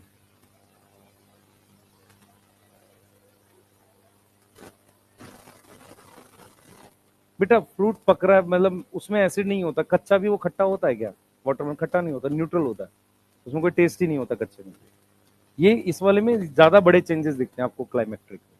जैसे आम हो गया, और भी फ्रूट्स होते हैं, वो इस तरह के चेंजेस दिखते हैं। ठीक है, बाकी मैं चेंजेस के लिए ज्यादा कंसर्न नहीं हूँ। इथिलीन से हम इस पे मेन बात कर रहे हैं। बच्चे, रेस्पिरेशन रेट बढ़ने का मतलब है ब्रेक डाउन ऑफ सब्सटेंस बढ़ जाता है, वहां पे कुछ ऐसा हो रहा है, तो उस वजह से CO2 रिलीज होती है। फ्रूट हल्का सा गर्म फील होगा। ठीक है, क्लियर है? यस, रेस्पिरेशन वही है ना, रेस्पिरेटरी क्लाइमेक्ट्रिक का मतलब during fruit ripening respiration rate बढ़ जाना, स्पीड बढ़ जाना, उसे रेस्पिरेटरी क्लाइमेक्ट्रिक कहते हैं। जल्दी लिखिए बेटा।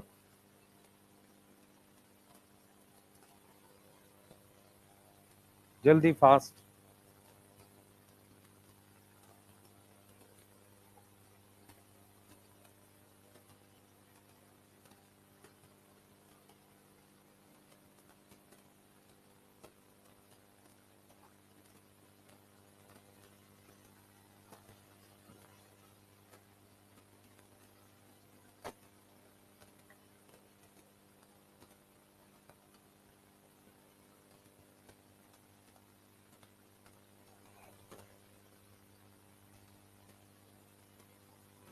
कहती दोबारा बोल।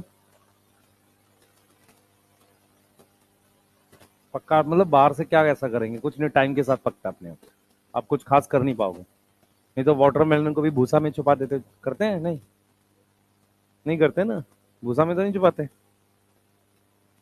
हम एक्चुअल में वहां पे क्या कर रहे हैं, वहां पे CO2 रिलीज हो रही है, रेस्पिरेशन रेट बढ़ रहा है, यहाँ पे तो जरूरत नहीं। ठीक है, हाँ, तुम्हें टॉपिक समझ में आ गया है? बस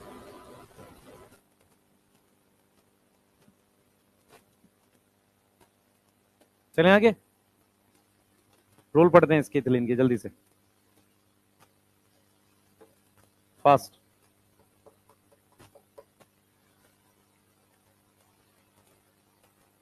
संडे टेस्ट कितने बजे? 8 बजे आपका? 8 से 11:20।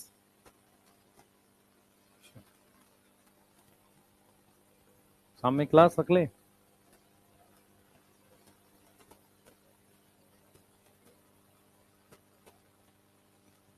कहाँ से आओगे तुम? 8 से 11 है, 11:30 बजे। 2 बजे कैसे रख पाएंगे? 8 से 11:30 तो वो है ना तुम्हारा, तो फिर कैसे होगी? 11:30 से रखनी पड़ेगी। कौन सा टेस्ट होता है? तो 11:30 से क्लास हो जाएगी।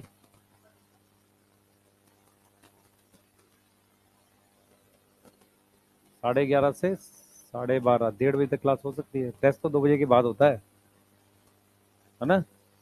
2 बजे, 2 बजे होता है ना, बस ठीक है।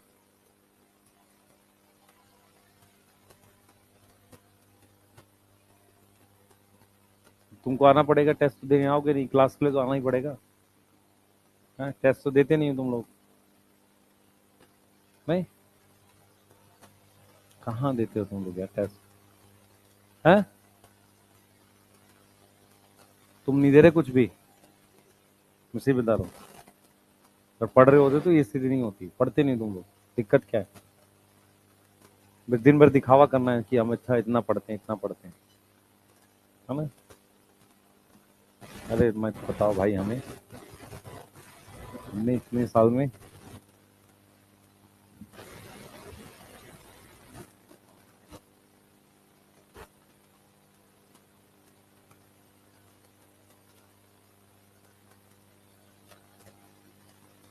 चलें एक है, क्या बना रहा है?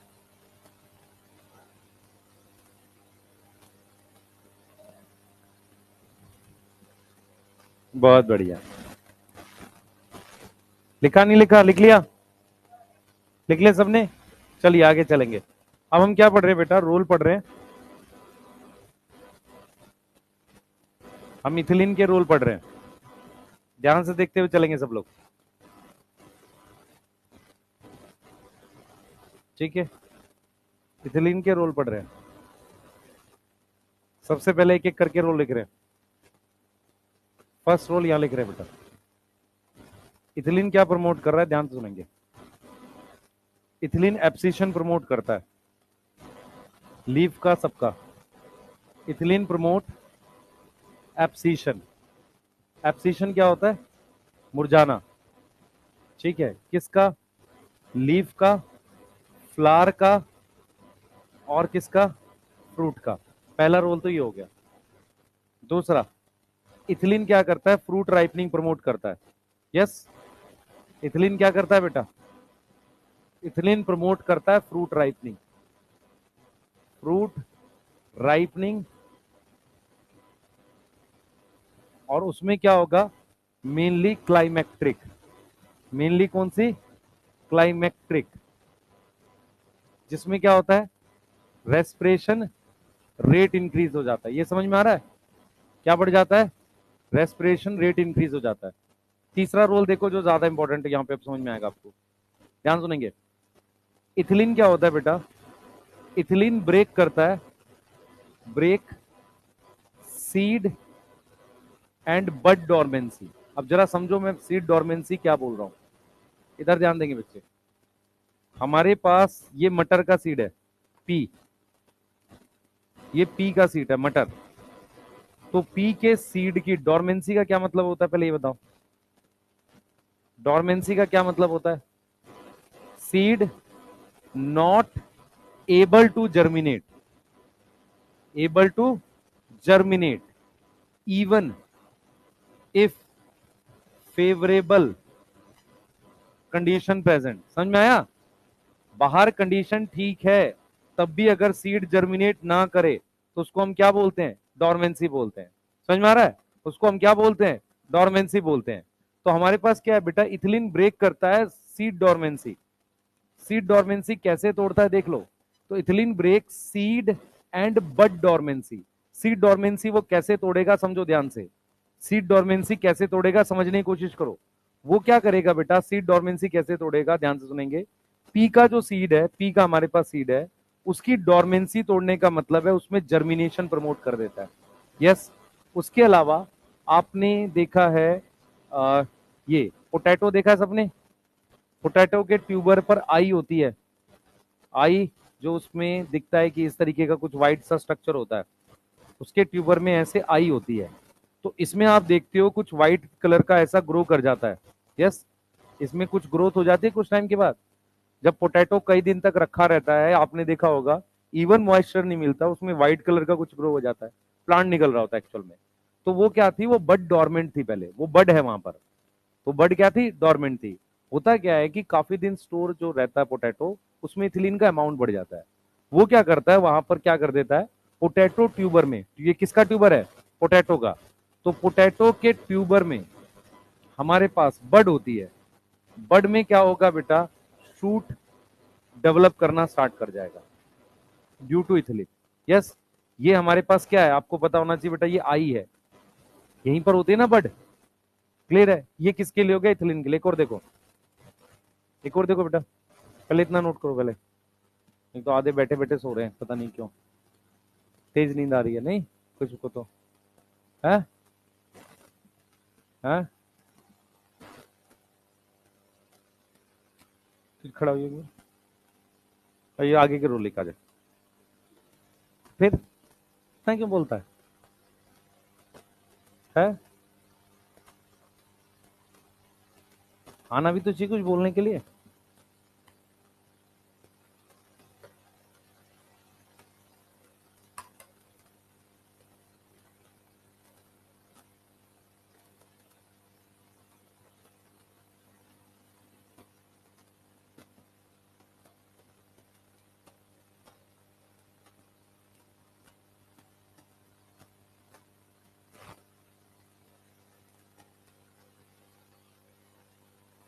लिख लिया?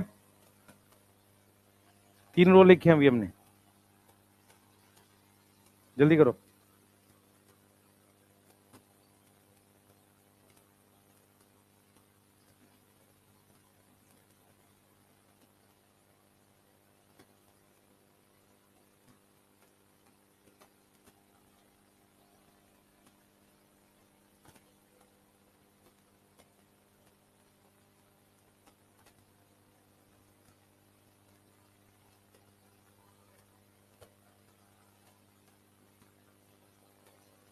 चलिए आप देखिए इधर, बोर्ड पे ध्यान दो। देखो एक बहुत इंपॉर्टेंट रोल है। इथिलीन क्या करता है हमारे पास, जो राइस प्लांट होता है, इन राइस प्लांट में जो अंडर वाटर होता है, अंडर वाटर मतलब पानी के अंदर डूबा हुआ, उसमें क्या करता है, ग्रोथ ऑफ स्टेम एंड पिट्यूल करता है, जिससे प्लांट पानी के ऊपर आ जाता है। पहले बात को समझो ध्यान से, मैं एक डायग्राम बना रहा हूं, उससे समझ आ जाएगा। आपके पास ये राइस प्लांट है, ठीक है, ये राइस प्लांट की लीफ है, मान लेते हैं उसकी ये पिट्यूल है और इस तरीके से ये लीफ है। अब ये राइस का प्लांट जो है, इसकी नोड भी बना देते हैं ऐसे, ये यहां पर नोड्स हैं। ये इस वक्त पानी के नीचे है, ये समझ में आ रहा है, पानी के नीचे है। तो पानी के नीचे जो भी हिस्सा है वहां पे इथिलीन ज्यादा हो जाता है, उसकी वजह से इसकी अचानक से तेजी से ग्रोथ होती है। किसकी किसकी ग्रोथ होगी, एक तो स्टेम की, तो स्टेम की थोड़ी सी ग्रोथ होगी और वो पानी के नीचे का हिस्सा ऊपर आ जाएगा। दूसरा क्या है, वो पिट्योल की ग्रोथ करा देगा, पिट्योल से लीफ जो है वो ऊपर आ जाएगी। तो हमारे पास किसकी किसकी ग्रोथ हुई है, ये पिट्योल है, ये जो क्या थी, ये पिट्यूल थी, ये पिट्यूल ग्रो कर गई, यस, उससे लीफ ऊपर आ गई, और ये जो स्टेम है ये भी ऊपर आ गई। ये समझ में आया? असल में क्या होता है, हम राइस प्लांट को कुछ समय के लिए 1 2 दिन 4 दिन 5 दिन पानी के नीचे डुबा देते हैं। पता है, ये नहीं पता होगा, सब लोग को पता होगा ना। हाँ, पानी में डुबा देते हैं। उसमें क्या होता है, इथिलीन ज्यादा बनता है उसमें, और उसकी ग्रोथ प्रमोट हो जाती है। ये चीज समझ आ रहा है? उसमें दो चीजों की ग्रोथ होती है, जो ये स्टेम पानी के नीचे है, और साथ में इसकी किसकी, पिट्यूल की, उससे प्लांट पानी के ऊपर आ जाता है। ये समझ में आ रहा है? ठीक है। उसके अलावा ये क्या करता है बेटा, ये तो इसका फोर्थ रोल हो गया। इथिलीन प्रमोट करता है रूट हेयर ग्रोथ। इथिलीन क्या प्रमोट करता है? इथिलीन रूट बनवाता नहीं है, रूट ऑक्सिन बनवाता है। इथिलीन प्रमोट करता है क्या, रूट ग्रोथ, और उसके साथ root hair and root hair. ध्यान से सुनेंगे, आप में से शायद ये पता भी नहीं होगा। आप, मैं बताता हूँ, आप किसी नॉर्मल प्लांट को ले लो टमाटर का, जब आप उसको सॉइल में उगाते हो तो उसमें कुछ रूट्स बनती हैं। लेकिन उसी प्लांट को अगर हम हाइड्रोपोनिक्स में उगाते हैं, जो एक कल्चर मैकेनिज्म है हाइड्रोपोनिक का, वहां पर जब उगाते हैं हम लोग, तो वहां पर हमें प्रॉपर तरीके से क्या दिखता है, रूट्स की ज्यादा ग्रोथ दिखती है। होता क्या है कि प्लांट का वो हिस्सा जो रूट बना सकता है, पानी में डूबा हुआ है, वो ज्यादा तेजी से ग्रो करता है और रूट हेयर बनाता है। मेरी बात समझ में आ रही? क्यों? क्योंकि इथिलीन ज्यादा हो जाता है उसमें। इथिलीन क्या होता है, प्लांट में कई बार स्ट्रेस के वक्त अच्छा खासा बन जाता है, और वो कई तरह की ग्रोथ प्रमोट करने लगता है। ठीक है, तो हम क्या लिख रहे हैं कि नई रूट कौन बनवाता है, ऑक्सिन। नई रूट कौन बनवाता है, ऑक्सिन, एडवेंटिशियस। लेकिन रूट की ग्रोथ और रूट हेयर कौन डेवलप करवाएगा, इथिलीन। और उससे क्या बढ़ जाता है, इंक्रीज सरफेस एरिया। क्या बढ़ जाएगा, सरफेस एरिया बढ़ जाएगा। समझ में आ रहा है? किसके लिए, पानी एब्जॉर्ब करने के लिए। किसके लिए, वाटर एब्जॉर्प्शन के लिए। यहां तक क्लियर है? अब ये क्या करता है बेटा, ध्यान सुनेंगे, ये पाइनएप्पल में फ्लावरिंग कराता है, और कौन कराता था, ऑक्सिन। तो ये क्या करता है, promote promote flowering and fruit development. किसमें, पाइनएप्पल में। अगर कोई चीज साथ हो, उसके लिए वर्ड यूज करते हैं सिंक्रोनाइज। अगर कोई चीज साथ हो रही हो, उसके लिए हम क्या यूज करते हैं, सिंक्रोनाइज। क्या वर्ड यूज करेंगे, सिंक्रोनाइज वर्ड यूज करेंगे। मेरी बात समझ में आ रही है? ये क्या हुआ है, तो इधर का नहीं कटता है।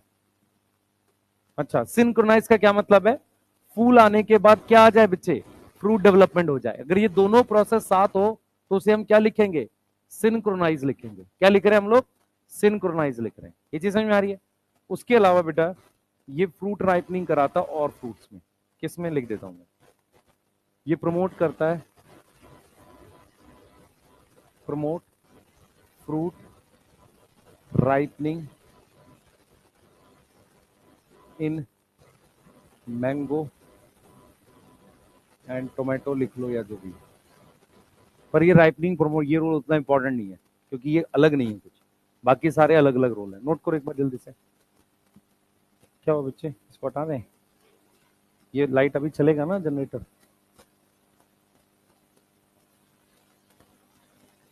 नहीं दिख रहा दूर से?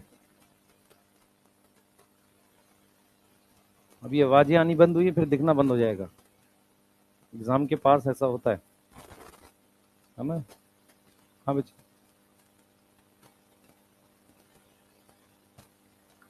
प्रोमोटर का काम कर रहा है, हमने वहां बोला था मेनली इनहिबिटर है। पर क्या होता है, इथिलीन उस जगह ज्यादा बन रहा होता है जहां पर कुछ स्ट्रेस रहता है। ठीक है, इससे रिलेट कर सकते हैं सर। पर अगर हम ध्यान से देखें, इथिलीन जो है मेनली एब्सिशन कर रहा है, चीजें खराब कर रहा होता है।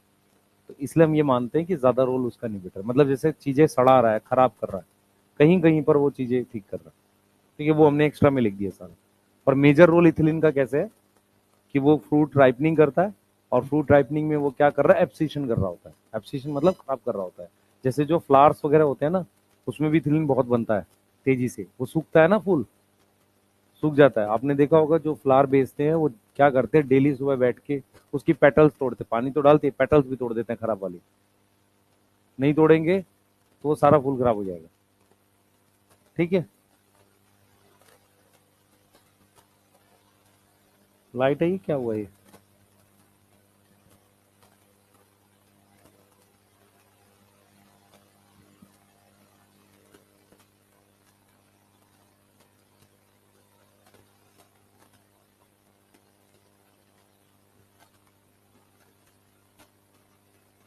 लिख लिया?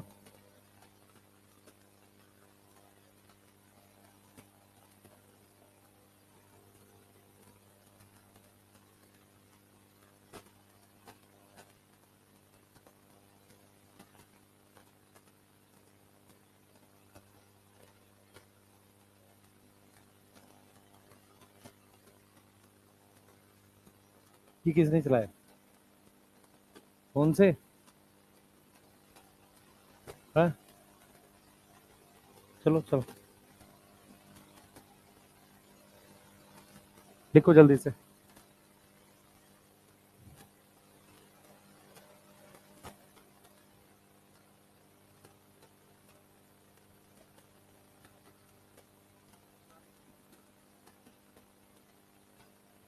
एनसीईआरटी लिख रही है कराने को?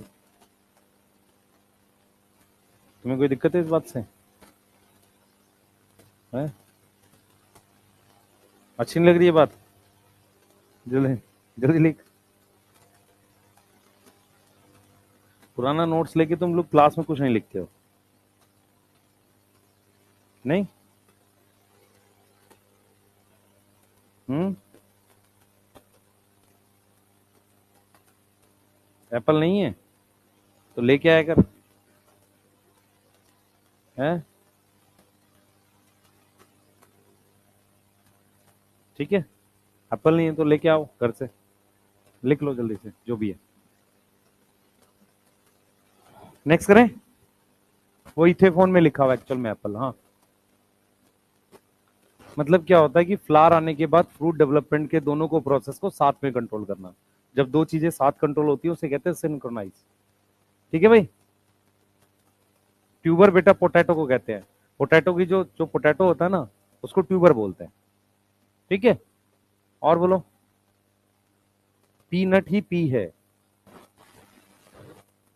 ना? ये वो चकने वाला पीनट नहीं है। हाँ मुझे पता है।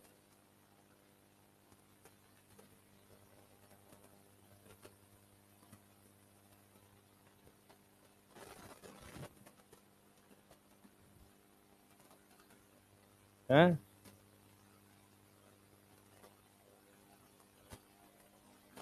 अल्कोहल बैन है पर पता तुम्हें सारा है? नहीं, सब जानकारी है।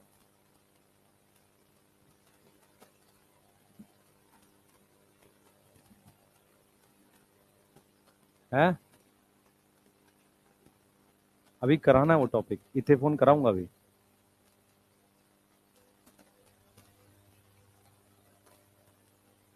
आगे करें?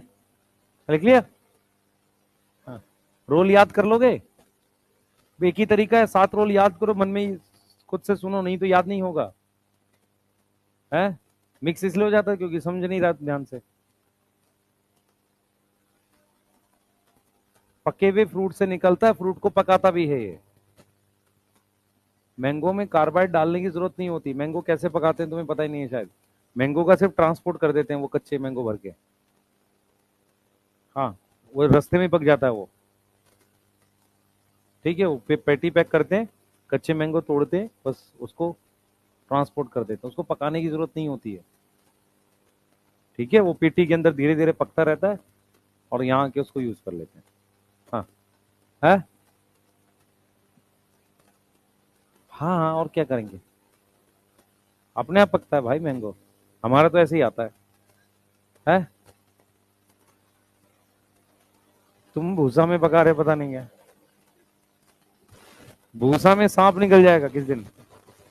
हाँ, तो मैंगो के लिए उसमें हाथ डालेगा, पता चला निशान बने हुए हैं, टैटू बना दिया उसने यहाँ। फिर तो एमडी सर को फोन करके पूछेगा, सर ये वाले निशान के अकॉर्डिंग ये पॉइजनस है कि नॉन पॉइजनस है। एमडी सर कहेंगे क्वेश्चन भेजो पहले। इतने फोन लिखो क्या होते हैं ये। देखो एक को असल में क्या होता, फिर चला गया ये। क्या हुआ, लाइट नहीं आ रही? ये बंद हो गया है क्या, अब चलेगा? अपनी कौन सी कंपनी बीपीएल अब चलती भी नहीं है। हाँ चलो कोई नहीं। अरे बस करो भाई, इधर ध्यान दो। इथेनॉल क्या होता है एक्चुअल में, क्या होता है, इथिलीन गैस है। गैस को एग्रीकल्चर में यूज करना मुश्किल है। ठीक है, अगर मान लो फार्मर को मुझे देना है तो मैं उसको गैस भर के तो दूंगा नहीं कहीं, है ना, नहीं तो रास्ते में कुछ पका देगा और। ठीक है, तो प्रॉपरली क्या होना चाहिए, या तो सोल्यूशन होना चाहिए, पाउडर होना चाहिए। किसी भी प्लांट हार्मोन को यूज करने का एक ही तरीका है, या तो उसका पाउडर हो या उसका सोल्यूशन हो। और तरीका ऐसा होना चाहिए कि उसको मिनिमम कुछ करना पड़े, क्योंकि फार्मर अपना दिमाग बिल्कुल यूज नहीं करता। वो उठा के उसको सीधे कुछ भी मार देगा, उसको लेके उठा के सारा एक जगह डाल देगा, नुकसान हो जाएगा। तो उसको कुछ ऐसा प्रोसेस नहीं करना चाहिए। तो हमारे पास क्या होता है, इथेफॉन क्या होती है, एक्वस फॉर्म होती है इथिलीन की। कैसी फॉर्म होती है, एक्वस फॉर्म होती है, सही है, एक्वस फॉर्म ऑफ इथिलीन है, ताकि हम इसको किस में यूज कर सके, एग्रीकल्चर में यूज कर सकें। दूसरा, ये जल्दी से एब्जॉर्ब होती है रूट में, रेडिली एब्जॉर्ब बाई रूट, जल्दी से क्या होगी, एब्जॉर्ब होगी रूट में। और ये धीरे धीरे डिफ्यूज होती है प्लांट में, स्लोली डिफ्यूज होती है प्लांट में, डिफ्यूज होगा और रिलीज करेगा इथिलीन। मतलब ये कंपाउंड क्या करता है, प्लांट में जाके धीरे धीरे इथिलीन रिलीज करता है। मतलब ये कंपाउंड प्रॉपरली इथिलीन नहीं है। इथिलीन ऐसा नहीं है कि पानी में घोल के हमने दे दी, वो नहीं किया हमने। हमने कोई कंपाउंड लिया इथेफॉन, जो इथिलीन ही बनाएगा, जब प्लांट के अंदर जाएगा उसमें से इथिलीन डिफ्यूज करेगी। ये समझ में आ रहा है मैं क्या बोल रहा हूँ, बोलो। इथेफॉन इथिलीन ही बनाएगा, प्रॉपर इथिलीन नहीं है वो। ऐसा नहीं होगा ना कि भाई इथिलीन नहीं घुल रहा पानी में, क्या कर लोगे तुम, ऐसा थोड़ी कि सारी चीजें घुल जाती होंगी पानी, मेरी बात समझ पा रहे हो।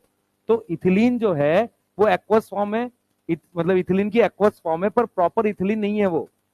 ठीक है, उस वो क्या करेगा, रूट एब्जॉर्ब कर लेगी और स्लोली डिफ्यूज होगा उसमें, प्लांट में, और धीरे धीरे प्लांट को इथिलीन देगा। एक साथ कहीं टिश्यू पे रिलीज करेगा, टिश्यू डैमेज हो जाएगा। ये क्लियर है। अब इसका रोल क्या है, एनसीईआरटी ने इसके 3 फंक्शन दिए।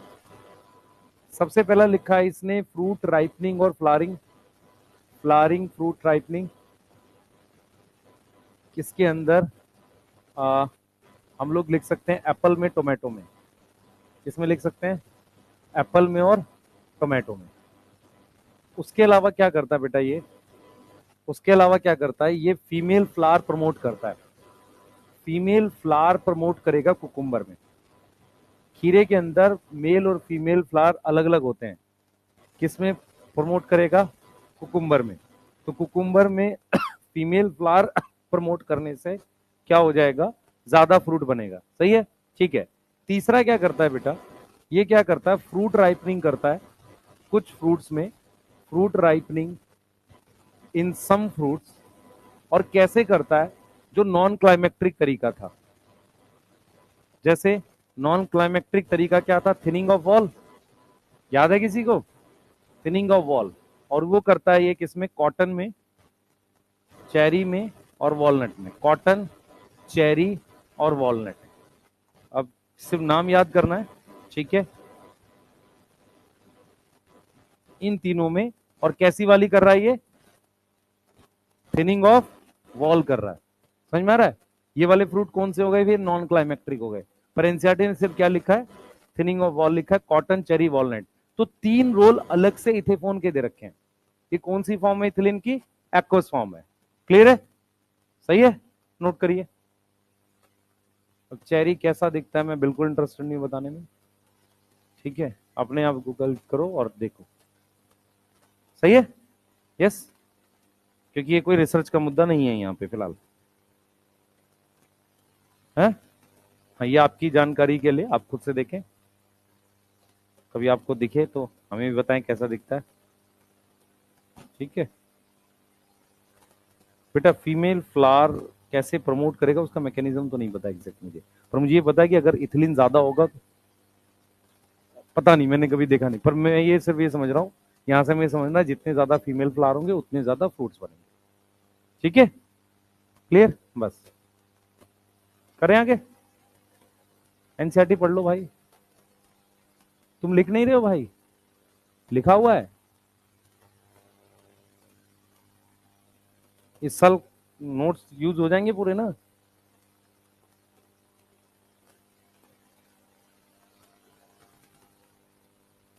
थोड़ा कोशिश करो यार, ऐसे सिलेक्ट नहीं होगे, मेहनत करा करो। घर जाके 10 दिक्कतें सबकी हैं, पता नहीं तुम लोग क्या सोचते हो। और दिक्कत क्या है कि जिसके 400 500 आते हैं, 600 भी आए थे लास्ट ईयर, 500 आए थे, वो भी अपना आराम से चल रहा है। इतना आ ही जाएगा, नहीं आएगा ऐसे।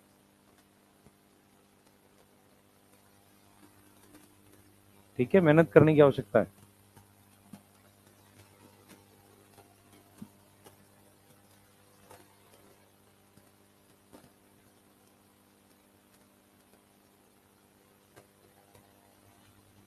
पढ़ लिया एनसीईआरटी?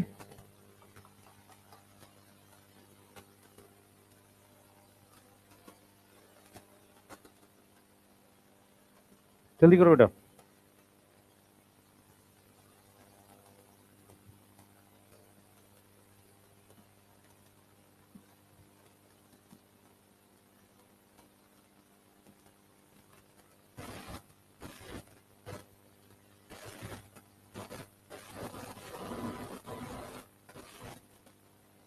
नोट कर लो जल्दी से।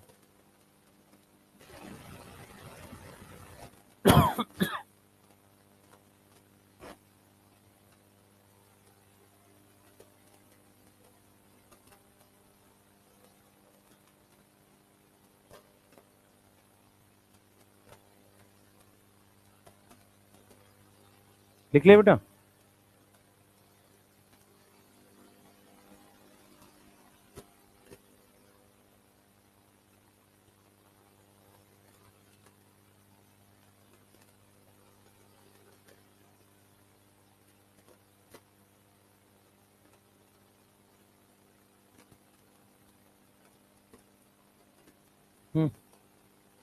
इधर देखो सारे।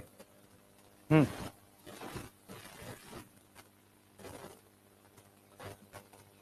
लिखा हुआ ना, टोमेटो एप्पल लिखा है ना हमने, फ्रूट राइपनिंग फ्लावरिंग।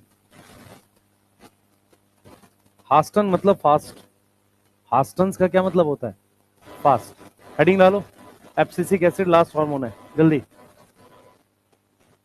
बेटा कोई केमिकल तू प्लांट के लिए डाल रहा है, अगर जल्दी से एब्जॉर्ब नहीं होगा तो प्लांट को फायदा होगा? नहीं। समझ में आ गया? उसका मेन मतलब ये है। और प्लांट में एक ही साथ यूज ना हो जाए, इसलिए धीरे धीरे क्या होता है, वो डिफ्यूज होता रहता है, मतलब प्लांट के अंदर डिफ्यूज होता है। हाँ भाई, डिस्कवरी सुनो ध्यान से।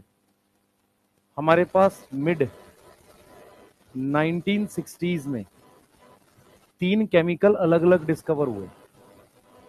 3 केमिकल थे जो ग्रोथ को इनिबिट करते थे, और अलग अलग कंट्री में डिस्कवर हुए, अलग अलग साइंटिस्ट ने किए। वो क्या करते थे, डिस्कवर्ड सेपरेटली, बाद में पता चला कि वो सेम है। उनके नाम कर लो, क्योंकि डायरेक्ट क्वेश्चन नाम पे आएगा। उनके नाम है इनहिबिटर बी, इनहिबिटर बी, डॉर्मिन और एप्सिशन 2। ये नाम है इनहिबिटर बी, डॉर्मिन, एप्सिशन 2, ये नाम है। ये वो हार्मोन्स थे जो 1960 में 3 अलग अलग कंट्रीज में डिस्कवर हुए। बाद में पता चला, लेटर इट वाज फाउंड, ऐसा पता चला कि ये तीनों सेम थे। All 3 are same chemically. समझ में आ रहा है? 3 अलग अलग केमिकल डिस्कवर हुए हैं बेटा, अलग अलग कंट्री में। ठीक है, क्या नाम थे उनके? इनहिबिटर बी, डॉर्मिन, एप्सिशन 2, 3 अलग अलग केमिकल है। बाद में पता चला ये सेम केमिकल है। ठीक है, और वो क्या था? Abscisic acid. सबसे पहले बेटा इसका कोई बायोस से नहीं पढ़ना, इसकी हमने साइट ऑफ सिंथेसिस देख लेनी है। ये कहां बनता है? देखो ये वहां बनेगा जहां पर स्ट्रेस है, जैसे गार्ड सेल्स में। गार्ड सेल्स स्टोमेटा बंद करते हैं, वहां बनेगा। ठीक है, कहां बनेगा? गार्ड सेल्स में स्टोमेटा बंद करता है। ठीक है, उसके अलावा ये सीड में बनेगा। और कहां बन सकता है? लीफ में। ठीक, इसका प्रिकर्सर किसी को याद हो? प्रिकर्सर याद है? याद करो प्रिकर्सर। कैरोटीनॉइड। क्या है हमारे पास? कैरोटीनॉइड्स इसके प्रिकर्सर है। ठीक है, इसके प्रिकर्सर क्या है बेटा हमारे पास? कैरोटीनॉइड्स हैं। ठीक है, यस। बायो ऐसे नहीं करना हमने। अब क्या है इसका एग्जाम्पल? एग्जाम्पल पे वही नाम लिख लो जो यहां लिखे हुए हैं तीनों। क्या क्या नाम है बेटा? हाँ, क्या नाम है? इनहिबिटर बी, डॉर्मिन और एब्सिशन 2। यस, और ये सब मिलाकर क्या है? एब्सिसिक एसिड है। एग्जाम्पल के बाद अगर हम रोल पे आते हैं डायरेक्ट, अब सुन लो पहले फिर लिखना है इसको। देखो रोल में क्या है। ये प्लांट ग्रोथ का जनरल इनहिबिटर है। It is general inhibitor of plant growth, plant growth का और मेटाबॉलिज्म का, प्लांट ग्रोथ एंड मेटाबॉलिज्म का ये जनरल इनहिबिटर है। ये क्या है? General inhibitor. जनरल इनहिबिटर का मतलब ये हुआ कि ये प्लांट ग्रोथ, ध्यान सुनेंगे, प्लांट ग्रोथ और प्लांट के मेटाबॉलिज्म समझ में आता है, रिएक्शंस का जनरल इनहिबिटर है। इसके तीन बड़े रोल हैं जिस पे आप फोकस रखोगे। पहला, ये प्रमोट करता है सीड डोरमेंसी। ये क्या होता है? सीड को जर्मिनेट नहीं करने देगा। इस वाले रोल में ये अगेंस्ट काम कर रहा है जीए के। फॉर दिस रोल ये किसके अगेंस्ट काम कर रहा है? अगेंस्ट जीए एक्ट कर रहा है। ठीक है, जीए क्या है? जिबरलिक एसिड। ये 2 बार क्वेश्चन आ चुका नीट में। इसके अलावा ये सीड को लेके और क्या कंट्रोल करता है?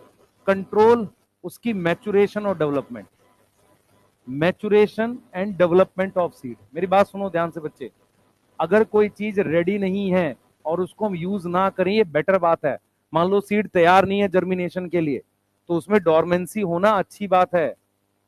समझ आ रहा है? मान लो अभी एम्ब्रियो पूरी तरह से रेडी नहीं है। बेस्ट एग्जांपल बताता हूं, गेहूं के बीज 1 साल रखे जाते हैं, है ना, उसके बाद अगले साल बोते हैं उसे। अगर सेम साल बो देंगे उसमें से वो नहीं निकलता, क्योंकि उसका एम्ब्रियो रेडी नहीं होता उस वक्त तक। तो जो पिछले साल रखा था उसको इस साल बोया जाता है।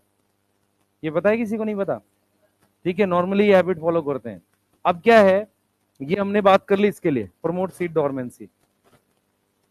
उसके बाद बेटा ये क्या कर रहा है, ध्यान सुनेंगे, ये क्या कर रहा है बेटा? इट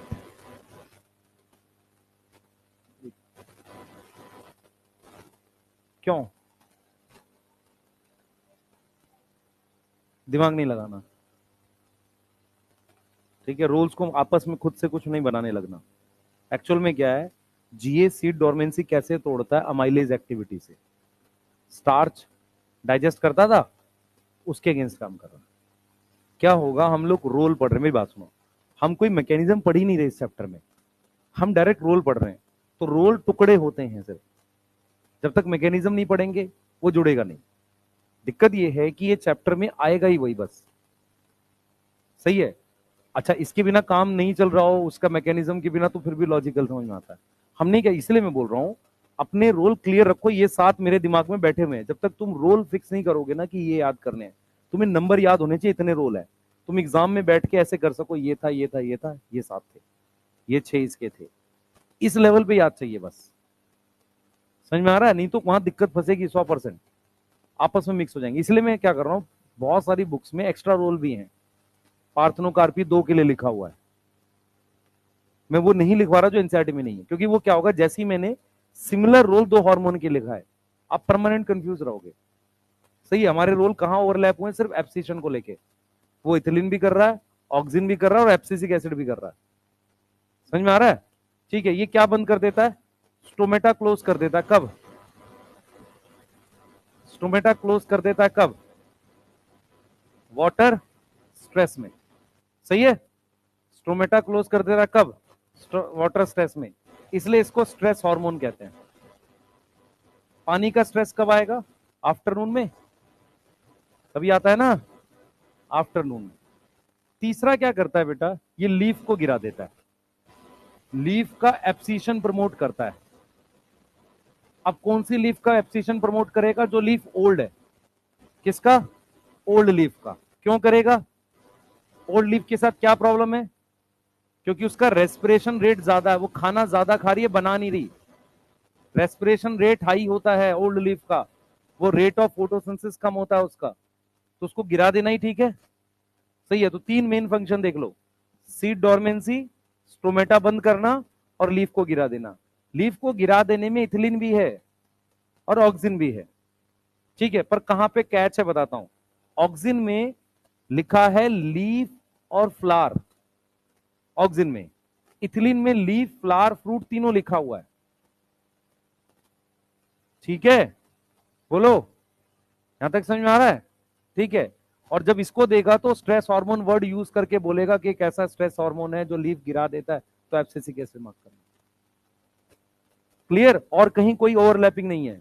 सीड डोरमेंसी कौन तोड़ता है? इथिलीन, ठीक है, लेकिन सिर्फ पी में लिखा है, वो पी डाइकॉट है, ठीक है, उसने और कुछ नहीं लिखा। मेज मोनोकोट है, मेज हो गया, बार्ले हो गया, उसमें सीड डोरमेंसी तोड़ता है जीए। कैसे? अमाइलेज को एक्टिव करके, स्टार्च डाइजेस्ट करके, उसके अगेंस्ट काम कर रहा है। तो हमने रोल को दिमाग में थोड़ा सा सही सेट करना है, नहीं तो फंस जाओगे क्वेश्चन में, पहले बता रहा हूं। और हमें मेहनत उल्टी सीधी चीजें पढ़ के नहीं, रोल को याद करने में ज्यादा लगानी है। क्लियर है?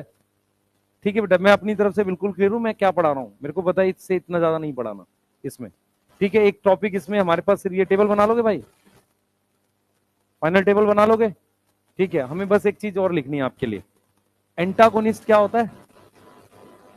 अपोजिट। और सिनर्जिस्टिक क्या होता है? एक साथ।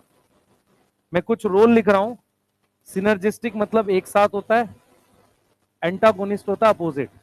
अब मैं यहां हार्मोन लिख रहा हूं और फिर मैं लिखूंगा रोल। ये टेबल बनेगी आपकी एक, देख लो पहले, फिर आप लिख लेना इसको खुद से। इधर देखो, अब मान लो मैंने हार्मोन का जोड़ा लिख दिया, पेयर लिखना पड़ेगा यहां पे। मैंने लिख दिया ऑक्सिन और उसके साथ साइटोकाइनिन लिख दिया। अब यहां पर मैंने लिखा है कैलस, तो कैलस वाला रोल सिनर्जिस्टिक है, एंटागोनिस्ट नहीं है। लेकिन मैंने एपिकल डोमिनेंस लिख दिया दोनों के लिए, तो एपिकल डोमिनेंस का रोल क्या है इनका? एंटागोनिस्ट है, सिनर्जिस्टिक नहीं। समझ आ रहा है? बोलो। अब मैं बात करता हूं इसकी जीए और एबीए की, जीए और एबीए की। मैंने रोल लिख दिया सीड डोरमेंसी, तो सीड डोरमेंसी में क्या है बताओ? एंटागोनिस्ट है, ये नहीं है। तो इस तरीके से आपको याद रख के जाना है। मैं यहां पे क्लियर बोल देता हूं, हार्मोन अपोजिट नहीं होते, उनके काम अपोजिट होते हैं। समझ लो ध्यान से, पॉलिटिकल पार्टी जैसा है ये सब, उनकी आपस में कुछ लेना देना नहीं, बात ही उल्टी कर रहे हैं बस, साथ में कुछ और, बाकी तो सब ठीक है। चलो, जीए भी हो गया, और क्या हमारे पास और लिख सकते हैं? एबीए, इथिलीन और ऑक्सिन। अगर मैं एब्सिशन लिख रहा हूं या सनीसेंस लिख रहा हूं, तो सनीसेंस में इन सब का रोल क्या है? सिनर्जिस्टिक है, ये नहीं है। अच्छा, अगर मैं यहां लिखता हूं फ्लावरिंग इन पाइनएप्पल, ऑक्सिन लिख दूं यहां पे, ऑक्सिन और इथिलीन, ऑक्सिन और इथिलीन, क्या लिख सकते हैं यहां पर? फ्लावरिंग इन पाइनएप्पल, यस, फ्लावरिंग इन पाइनएप्पल। सिनर्जिस्टिक किसको नहीं पता चल रहा है? एक साथ काम कर रही है, नहीं है। ये क्वेश्चन आएगा एक दो, किस रोल के लिए अपोजिट है? अब देखो, ये देखो खुद से, हार्मोन थोड़ी अपोजिट है, रोल है, ठीक है। क्लियर है? ये नोट कर लो, फिर ये कर लेना। हम लोग वो पढ़ेंगे, क्या नाम है आपका, एक ग्रोथ वाला टॉपिक रह रहा है, इसको कराएंगे। मोस्ट प्रोबेबली अगर कल नहीं कराते तो मंडे करा रहे हैं, ठीक है। मंडे करा रहे हैं यार, मंडे हूं मैं यहीं पे।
एंटीबायोटिक लाया था ना, वो एंटीबायोटिक नहीं आता है।